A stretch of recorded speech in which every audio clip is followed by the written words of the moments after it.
What's up, my fellow geeks? Today I'd like to review the card game Gloom by Keith Baker and distributed by Atlas Games. This is a 2 to 5 player game. Maximum playtime should be about 60 minutes, with most games being 20 to 30 minutes, and it's appropriate for ages 13 and up. I recently picked up this game at the local gaming store, and we went with the Gloom in Space version.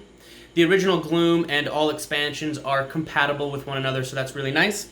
We went with the Gloom in Space version just because it has a sci-fi feel to it, and a lot of the characters are reminiscent of Star Wars. I'll show you two of the characters here. What do we got? The Space Knight and the Bounty Hunter. So, cool characters to play with there. This game is pretty unique. You use transparent cards, which I've never seen before, and it's really easy for scoring when you play cards on top of one another. You can see all the points through the cards.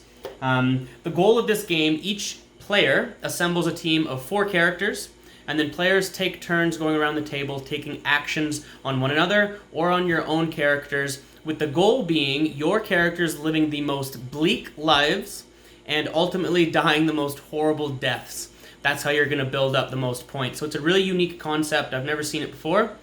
Role-playing is encouraged in this game. It's a lot of fun to build these characters' lives and have them play out. You're meant to build on the action cards that you play. A good example, here's an action card here, was marooned on Mars. So you're meant to build on that and have some fun with it. Okay, report card. I've got 5 categories for scoring this card game, starting with the rules. I give it a 5 out of 5. Very solid, easy to understand, good keywords, good logos. I read through the rules once and we knew how to play the game right away. They even give you 2 little cheat sheets reminding you of logos and keywords and what to do on your turn. So, solid rules. Gameplay, I give this game a 3 out of 5. Not a whole lot of creativity when it comes to gameplay other than coming up with the storyline for your characters. You're basically just going back and forth taking the actions that are listed on your card, and there's not a whole lot of variability. For the theme or flavor of the game, I do give this game a 5 out of 5. It is pretty neat the first time you play the game. I've never played a game like this before. It's kind of the opposite of what you would traditionally think. Instead of building your characters up into heroes, you're trying to kill everyone in the most bleak way possible. It is kind of neat, so 5 out of 5. Replay value, back down to a 3 out of 5.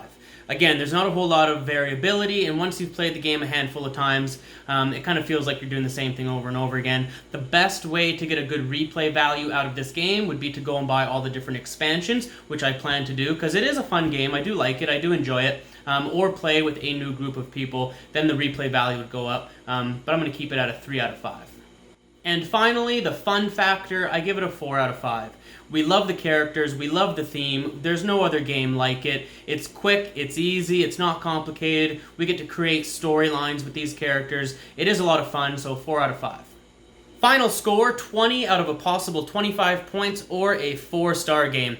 We love this game, it's a lot of fun, it's easy to learn, easy to play, all the expansions work with one another, it's cheap, it's not expensive, you can travel with it, it's really unique, and you get to be creative with the storylines and the characters. Thanks for watching, everyone, and until next time, have fun out there.